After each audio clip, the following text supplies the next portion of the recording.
And gentlemen, welcome back to TLT Talks. Very exciting. My family and I just got back from Jamaica yesterday, and boom, excited to be right here with you, the world, our viewers. What a year already. What are you already? Nearly halfway through, or just halfway through the first quarter. And we have a very, very exciting show for you today. We're here to introduce the newest member of the Litvak team.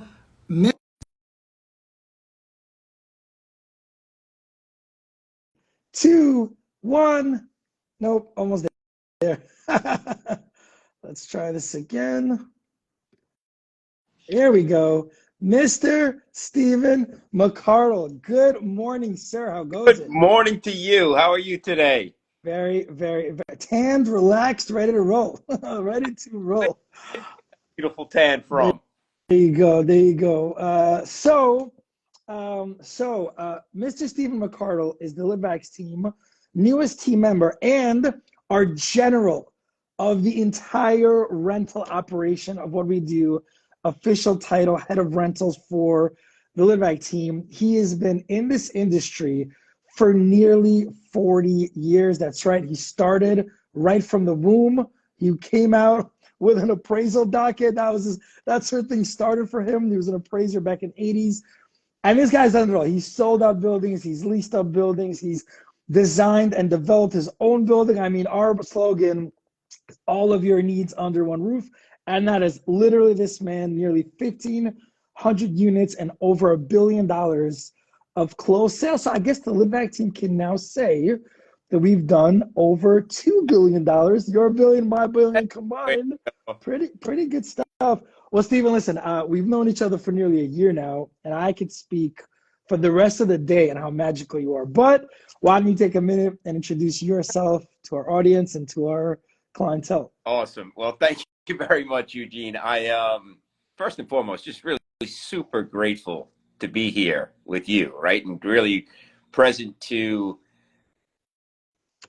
everything that we've accomplished since we first met a year ago, right? So like really awesome. Big shout out to you and thank you very much. So yeah, I mean you effectively covered well my 35, 40 years in this business, right? So I think that beyond that, right? So beyond how passionate I am about, well, there's a common thread between my passion in real estate and the passion that I do every day and the other areas of my life, and that's really being a service, right? So for me, one of the things that I want to share is like I'm the father of 4 amazing boys as well. You know, Ben, Luke, and Leo. They're 29, 27, 24, and 16, and although the older ones have done a fair, you know, they're out and launched. I still got a little work to do on my young guy, but you know, I'm as passionate about that as I am about being with you. One more. We need one more for our basketball team. One more. We got to. Playing hockey, so you know, I have to play goalie, which is you know, so it's not so that's all right. At least I don't have to move around a lot. There you go. Well, yeah, I think it speaks volumes about you that when asked to introduce yourself, the first thing that comes to your mind is your family. And you know, on this team, we always talk about all the goal setting we do, everything we do. It's like if you take care of the human, the work comes more easily. And you know, you in the short time that I've known you, it feels like decades. Yeah. Though it's been, you know, just under a year, and you are truly a special human. We got some comments coming in. Michael Rima says, you complete me. Joy says, class act and the perfect addition to the TLT empire. Thank you, Joy. Sweet words. Nick says, your love shines through. So I think anyone that meets you for, you know, a whole of 5 minutes immediately feels your energy, your passion, your goodness. And I'm proud to have you on the team, man. I'm real proud to have you on the team. With that, as you already know, we love having fun on this team. So yeah. Give us a fun fact, some fun that maybe we do or don't know.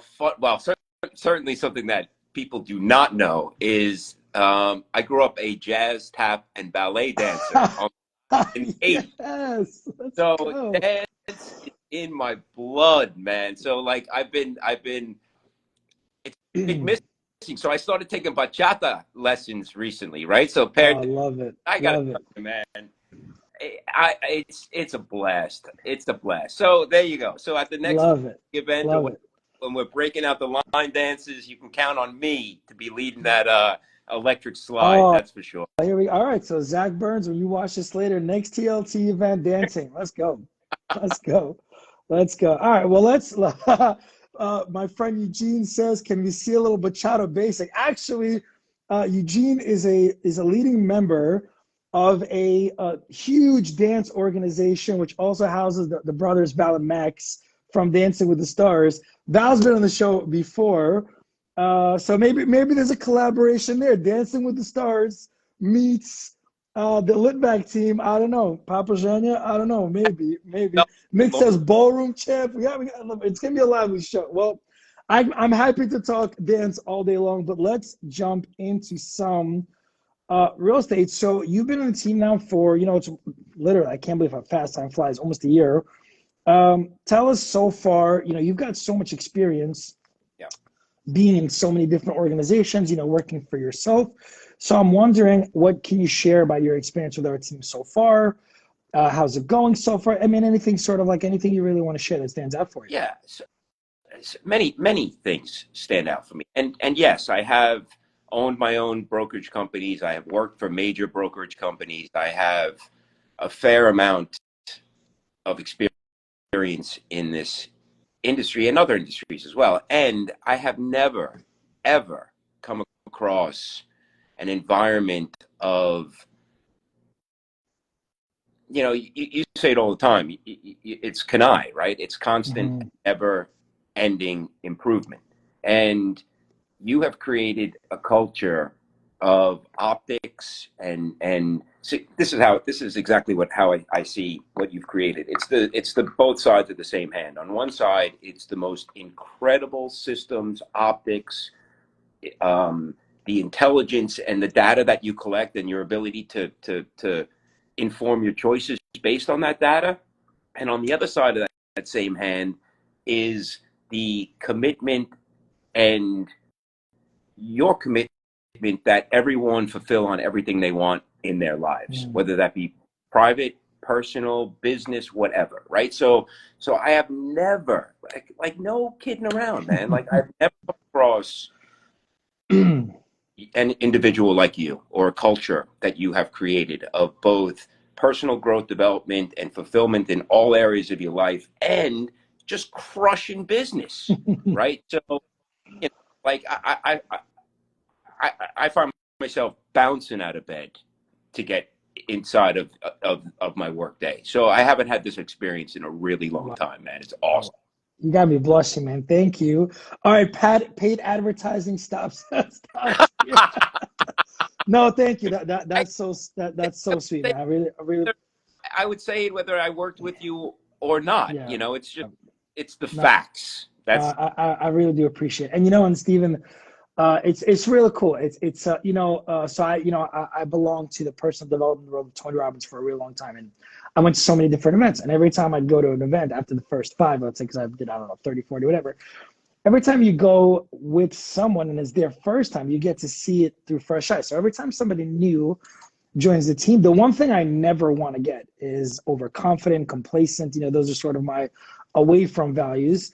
And every time someone new joins the team, it's always a pleasure, an experience, a CANI moment to see our team through their eyes. And then either you can double down on things that are working or improve things that are not working. And you've contributed, both feedbacks through our time together so far. And I would reciprocate all of what you said. I've gotten the pleasure to work with many people. There's probably been in total over 100 Litvak team members. And as much as anyone I've ever met, your professionalism, your passion, your patience, your leadership, all that stuff makes me so excited for the future. I just spent a week in Jamaica, and literally every day I couldn't put down the laptop, not from emails and Slacks and all the stuff that we got to do every day, but from the projects you and I are working on and just sitting there, tequila cigar creation mode. So for all those that are joining and watching, we've decided not to talk about real estate. Stephen and I are just going to spend 30 minutes professing our love for each other. No, but really, exciting things to come. Exciting things to come. Actually, as of 24 hours ago, we made another very exciting hire. I'm not going to speak to that just yet. Hashtag coming soon. Look out for announcements. But for the purpose of today, we have, we have a rental general that I think is fully capable of, running the department we currently have, mentoring and training our agents, maintaining the portfolios we have, and we've got some really exciting prospecting value add initiatives that are in the works and going to be released in the coming quarter. For now, let's just talk some brass tacks and add some value to anyone that might be watching. Let's talk market. What are you seeing? This first quarter, this first half of a quarter of this year, what are you seeing in the rental market? It's touch wood. It feels really strong to me right now. So inquiries are up, showings are up, deals. We're doing more deals than we did tracking last year. The experience I'm having is,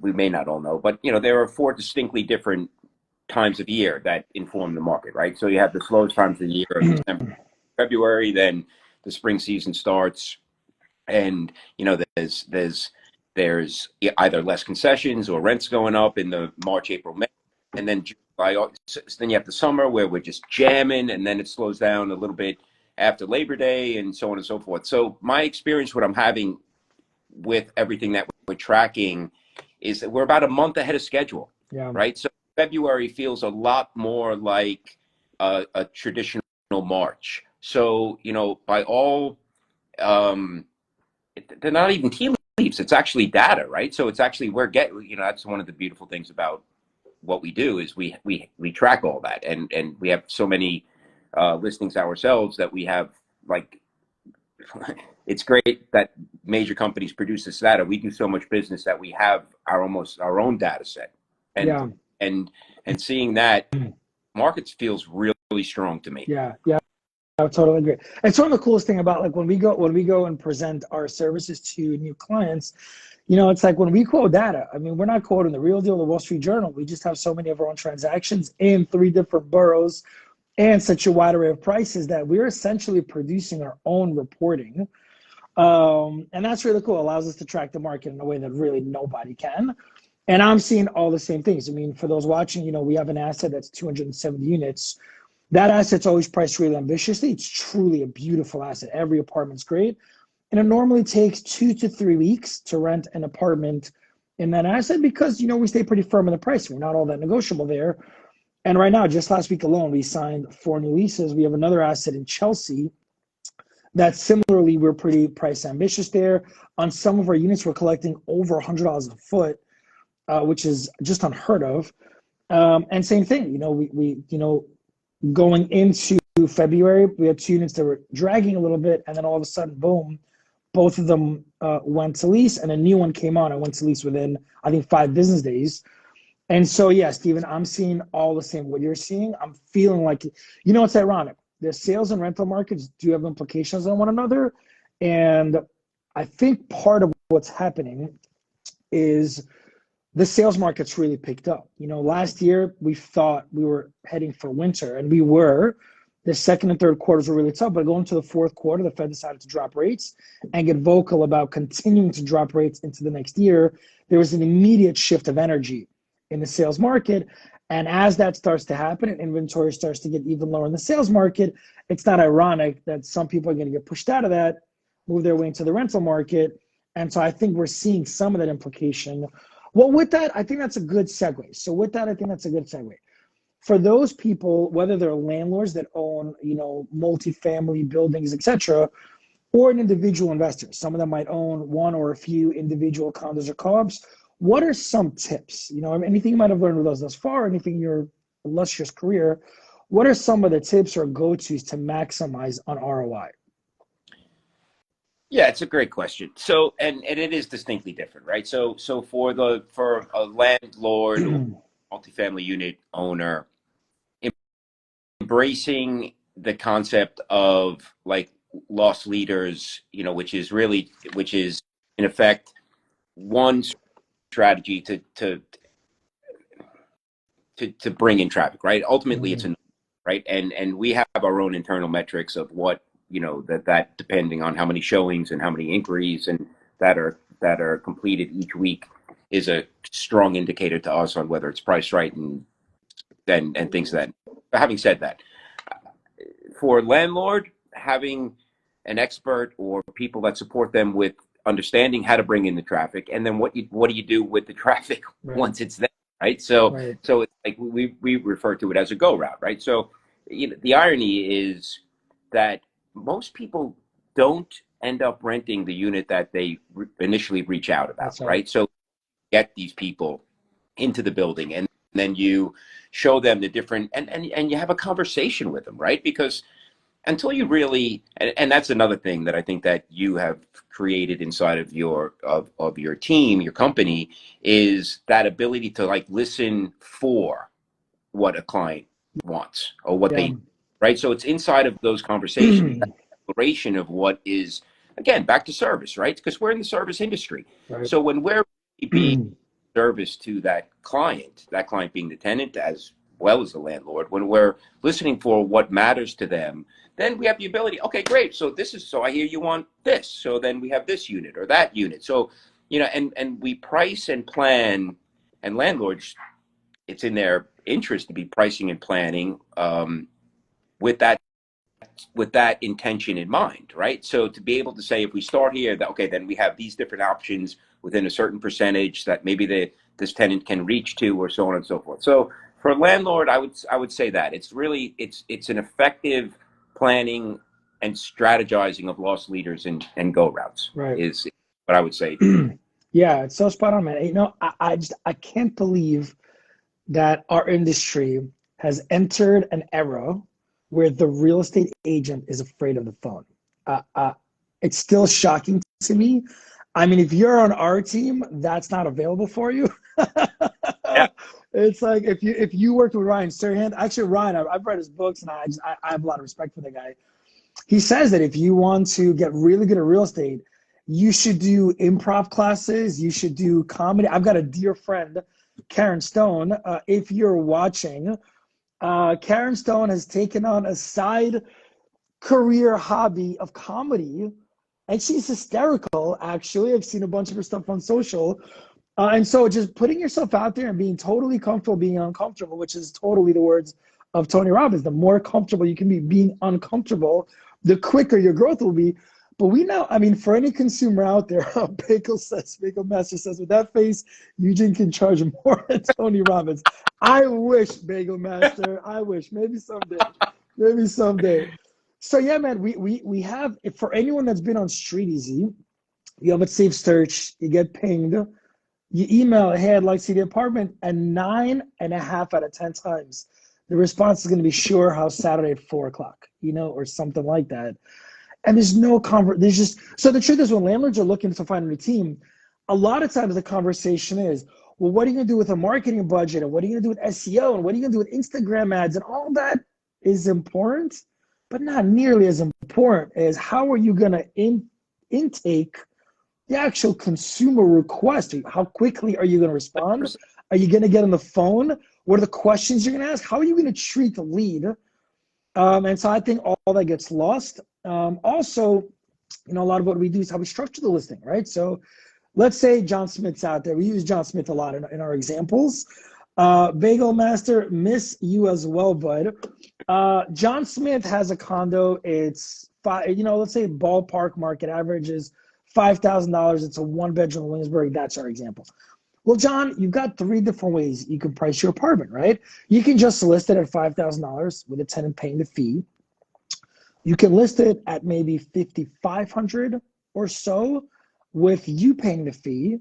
And essentially what that does, the pros and cons there, is you're a month out of pocket, John, but 11 months at $5,500 is this ballpark the same as 12 months at $5,000. That example, I think it's actually exactly the same. I think it's exactly the same. It equals 60 grand.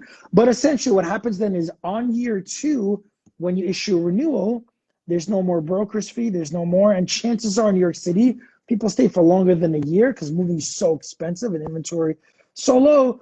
So John, for you, the investment of that in year one yields a return in year two. Or if you're trying to be cash flow conscious, you don't want to do that, that's okay too, but you've got options there. Yes. And then a third option, John, is you can go 6,000 with you paying the fee and offering a month free to the consumer, and now you're starting year two at 6,000. So those are just three high level, and there are a myriad of other pricing mechanics, models, strategies.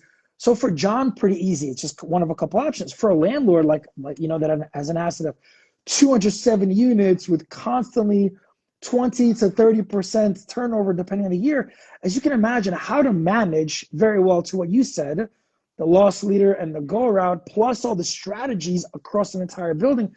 This is complicated stuff, and I think that's where our value on this team really is in addition to the fact that we do provide world-class marketing in the way of all the things we talked about, and we've got a system and a culture of really nurturing each consumer correctly, but also between myself and Steven, I mean, we're talking over 50 years of experience, strategy, tactics, all for the purpose of, maximizing return on investment ROI, whether the short term and the long term. We've got some clients that are looking to reposition assets and sell them off in a year. We've got other clients that are long-term holds. And so what I will say is this. I don't know of any company, team or company in New York City that has got all three things under one umbrella. I'm particularly proud of that because we do have the skills, and we're not the only skilled broker out there, but the systems and culture we've created and how to manage an inbound lead, and the system and skills, and then the energy and the passion, all three of those combined, I would venture to say that we are, the leading force in New York City. Rock and roll. For all three of those things. First is, you say we have world-class marketing. A big shout out to my dear friend who's listening from Cape Town, South Africa right now. A big shout out to Sammy. Hey, Sammy. And then to your point of the systems, right? And what I think what that really does is that frees up the agents. That's right. It actually frees them up, right? So which allows them to actually be with the client, right? Because like it's fine, or the three different options, or in that scenario you use for the one bedroom in Williamsburg, the beauty of that is not only do they may have not thought about that before, but just by getting into their world of what matters to them and what's important to them, then interests are aligned. Then new things come up, and it's inside of that partnership that we fulfill on. Well, they fulfill on what they're up to, which is maximizing their return or whatever works for them, and then we fulfill on what we do for a living, right? So it's inside education, and I assert that it's it's the systems, it's the data, it's the optics, it's triggers, it's all of that's been created here at TLT that actually creates the space for that agent to be freed up to be of that level of service. Yeah, that's one of my favorite things with new team members, because the truth is, no one out there does optics and triggers to the level it should be done. Huge shout out to my business mentor, Keith Cunningham. I mean, when I first met Keith and he was talking KPIs and OKRs and optics and triggers and scorecards and dashboards, I was like, what did I get myself into? And within a few years, I mean, you're now here. I thought when I met you, man, I was like, what did I get myself into? But it's real, I get to watch, I get to sit front row at the transformation people have when they join an organization with their moleskins and their pens, or pen and paper, or I'll remember, and then I watch the transformation. I just watch their, the amount they can juggle and their skill set and all that stuff really exponentially improve. And it's one of my favorite things on the planet is, I feel that's why I was born, is to help people move forward. And I think what you said is really accurate, essentially because, the systems we've created here, not just like our CRM, but also the cultural execution of what we do, because it just takes all that out of your head. It leaves all the space to actually do high level and great brokerage. Stephen, one last thing I want to ask you. So we've talked about we've talked a few ways to maximize ROI. John, the individual, unit owner or any landlord out there, if you're curious, these are just sort of a couple of the highlights, but we'd be happy to underwrite any listing, any portfolio, and just let you know where some blind spots can be, where the opportunities can be, maybe conduct a SWOT. I love, anytime we're brought in to evaluate a new building, we love to do a SWOT, just to identify any threats or weaknesses and then highlight any opportunities or strengths. Vacancy is something that typically comes up on a SWOT, on either side of it. Stephen, what's the best way that you recommend for any landlord to mitigate vacancy? The best way is to really leverage a process of contacting the tenant at 120 days before the lease is going to expire, and then 30 days later at 90 days, right? And just being super prepared, and again, back to optics and triggers, right? Just to make sure you don't miss that. So you contact the tenant at 120 days, then you contact the tenant at 90 days, and then at 60 days, it's time to put the pedal to the metal. Hypothetically they say they're going to renew. Okay, great.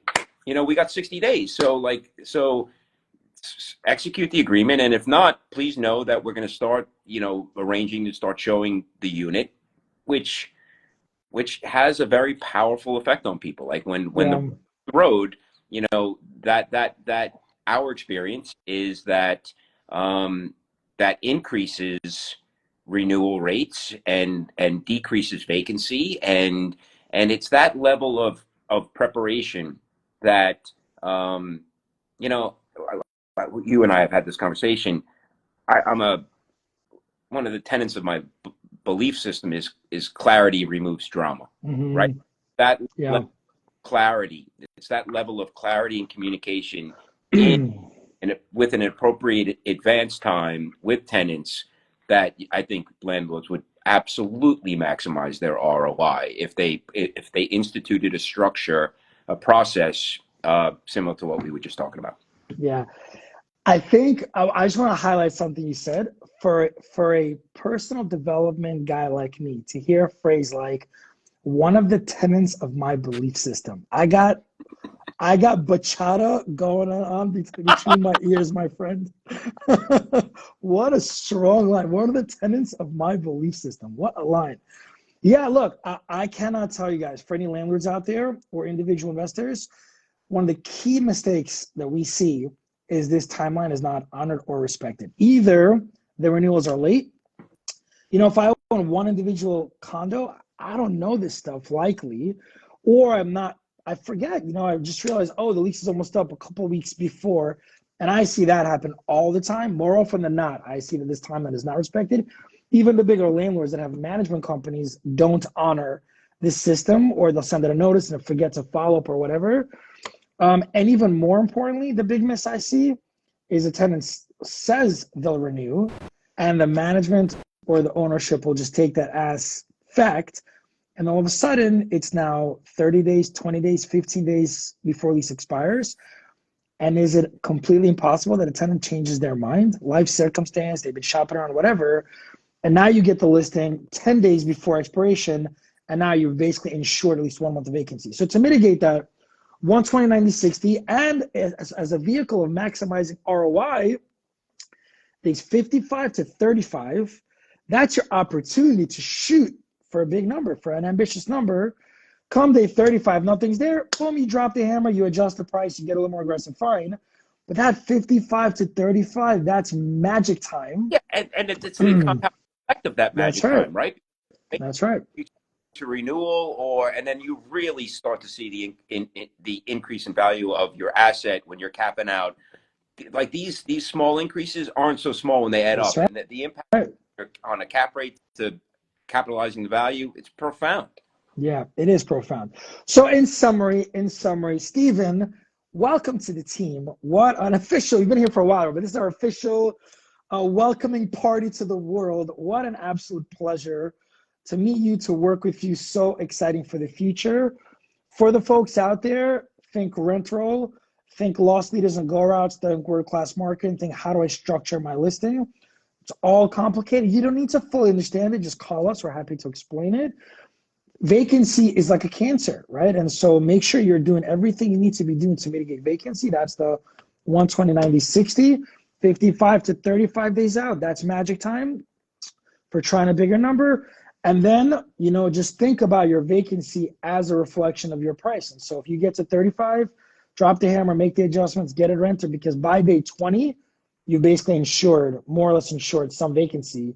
And so critical to be rented at least 3 weeks out before the end of the lease. Stephen, I could literally talk to you all day long, but we'll close off now so you can get to work and so can I. Any final thoughts before we hang up here? Any final thoughts? I mean, what's right there for me is one of my favorite books of all time is The Book of Joy by His Holiness, the Dalai Lama and Desmond Tutu. And they come to the conclusion that the source of joy is being of service. So it's that service.